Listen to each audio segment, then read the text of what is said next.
A alvenaria estrutural é um sistema que vem desempenhando um importante papel no setor da construção civil, priorizando o projeto, o planejamento e a industrialização dos empreendimentos. A Associação Brasileira de Cimento Portland investe em pesquisa e no desenvolvimento de novas tecnologias, tendo em vista a racionalização dos sistemas construtivos à base de cimento, atuando na articulação da cadeia produtiva, visando a qualidade na construção.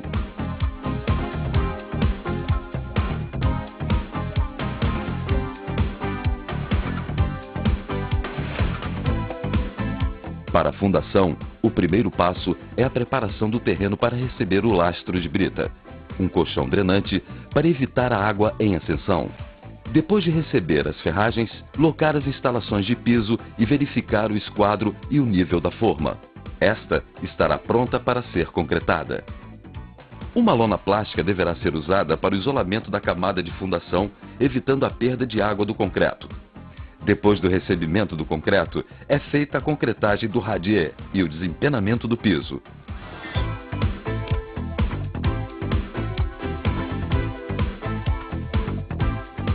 Com o piso preparado, verifica-se o esquadro da obra, utilizando-se o critério de igualdade entre as diagonais.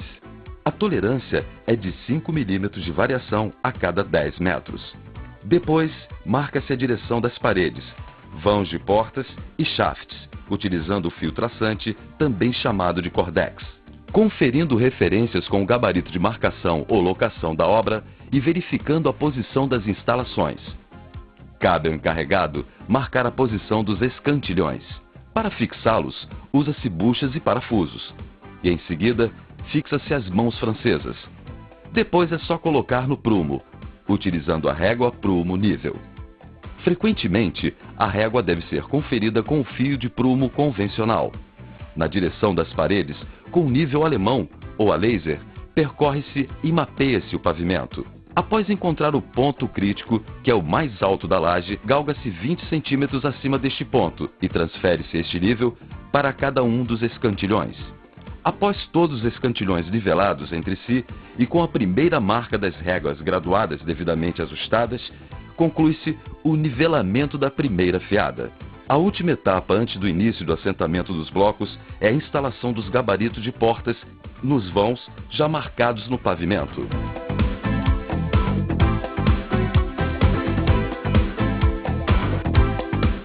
Utilizando-se a planta modulada de primeira fiada com cotas acumuladas, inicia-se a marcação. É preciso umedecer a superfície do pavimento na direção da parede para assentar os blocos de primeira fiada.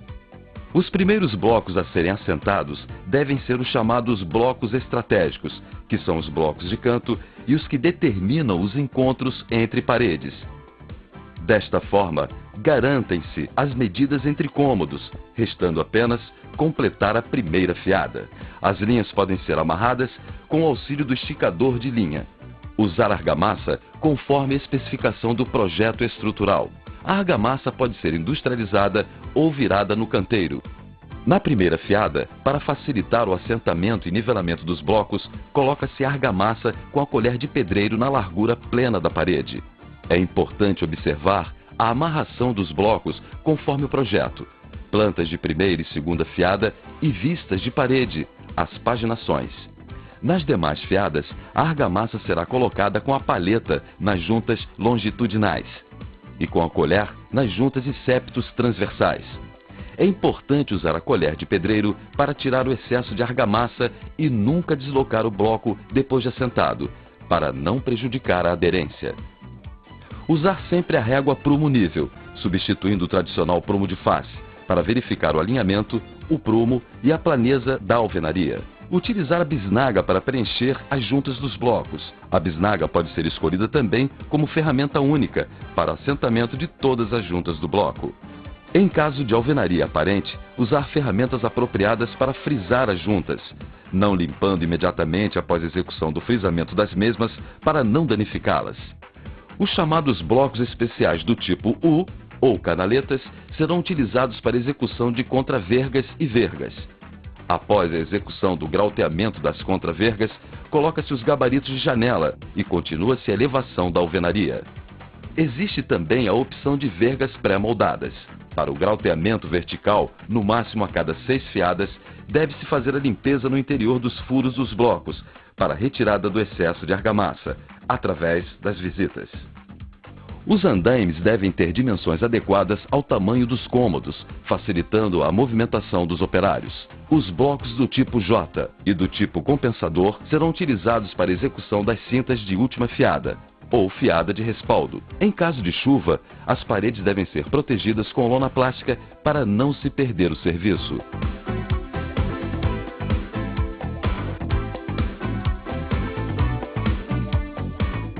Uma grande vantagem da alvenaria com blocos de concreto é a facilidade de passagem de tubulações elétricas pelos vazados dos blocos. Para as instalações hidráulicas, devem ser dadas soluções específicas em cada obra, de forma que os tubos fiquem acessíveis e não chumbados dentro das paredes.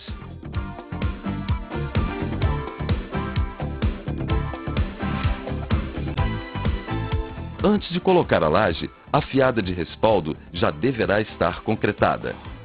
Depois que os vergalhões forem trançados nas treliças e os tubos posicionados, a laje está pronta para ser concretada.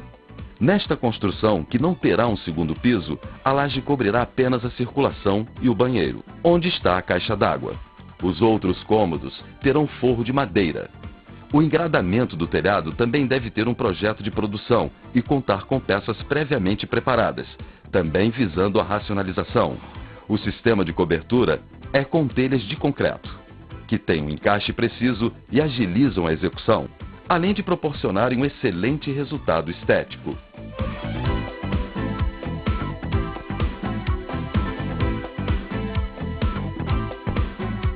Outra vantagem deste tipo de construção se evidencia no final da obra.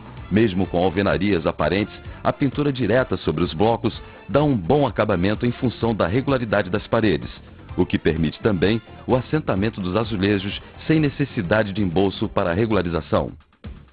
Depois é feita a instalação dos kits prontos, de esquadrias, portas internas, louças, visitas, carenagens e metais. A alvenaria estrutural com blocos de concreto é um sistema que pode ser utilizado para construir casas e edifícios de qualquer porte, tanto para os segmentos econômicos quanto para os de alto padrão.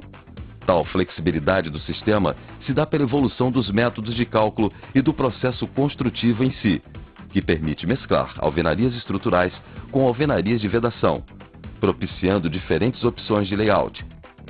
Custos otimizados e prazos de execução reduzidos somam-se às vantagens desse sistema construtivo.